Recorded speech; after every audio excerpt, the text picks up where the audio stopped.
Era uma vez um construtor que tinha um negócio familiar com mais de 25 anos, que estava a crescer e até conseguiu, em 2010, ter um volume de negócios na ordem dos 12 milhões de euros. Mas isso não foi suficiente para resistir à crise. A partir de 2007 começaram-se a sentir algumas dificuldades nas cobranças. Se recebíamos a 30 dias, começámos a receber a 60, ou começámos a receber a 90, ou começámos a receber sem saber muito bem quando, não é? As dificuldades começaram a avolumar-se, os bancos, que eram uma bengala importantíssima, não só deixaram de financiar, como começaram a cortar as linhas de financiamento que estavam ativas, e às tantas tornou-se impossível. Nós tínhamos obra, tínhamos carteira, tínhamos contratos de obras para fazer e não tínhamos dinheiro para fazer. Uma crise em dominó que arrastou 40 pessoas para o desemprego. Segundo a Associação de Empresas de Construção e Obras Públicas, desde 2005, o setor da construção perdeu 180 mil postos de trabalho e as insolvências continuam a aumentar. Sei que o setor da construção representa 1/3 do valor total de insolvências registadas durante o ano passado.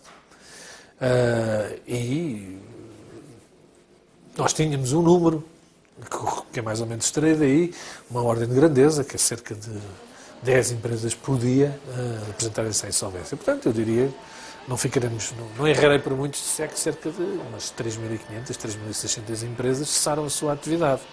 E o pior é que a maior parte delas, quando se apresentam à insolvência, não é para recuperação, é para liquidação. E as expectativas para este ano, dizem os construtores, não são melhores. Embora não tenhamos o número final, deverão ter sido licenciados cerca de 17 mil fogos. O que é um número muito, muito baixo. Para ter uma ideia, nos momentos, digamos, mais altos da construção, no início do século, o licenciamento era da ordem dos 80 mil fogos por ano. Portanto, isto dá uma ideia da dimensão. Esta é apenas uma face da longa história da crise financeira e económica. Do lado de quem vende, as coisas não são melhores.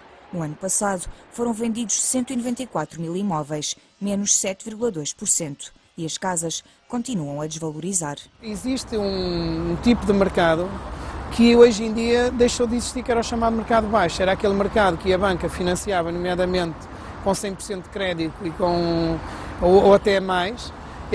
Deixou de financiar e esse mercado desapareceu, nomeadamente as periferias das cidades, e muitas vezes falámos nisso, que eu sempre alertei essa questão das periferias, aí é onde está o maior problema, não é nos centros das cidades. Nas periferias das cidades é onde há mais oferta e onde deixou de existir mercado. Às vezes costumo jogar computador, às vezes costumo jogar a brincar às professoras e depois, porque eu tenho aqui giz. O valor das casas desceu com a crise e tornou-se um problema para quem quer vender. Porque, explica a família Silva, quem compra quer sempre o preço mais baixo e quem vende procura fazê-lo a um preço real. Pusemos em várias agências. E teve quanto tempo à venda? Um ano, talvez. Um ano, sim. E receberam muitas visitas, propostas? Algumas visitas, mas era sempre o mesmo problema, que não tinham crédito e normalmente eram sempre pessoas que se tinham acabado de separar e era só uma pessoa a pedir crédito ou achavam a casa com valor elevado, exatamente por causa do crédito. A família Silva resolveu então a falta de espaço fazendo obras e decidiu manter o imóvel. Mas há quem esteja em dificuldade e não o possa fazer. Os dados estatísticos que temos aqui na Câmara mostram que, a partir de 2009, o crescimento de processos é essencialmente na faixa entre os 50 mil aos 300 mil euros, enquanto que os outros processos de execução para cobrança de dívidas têm-se mantido estáveis em termos de número de processos.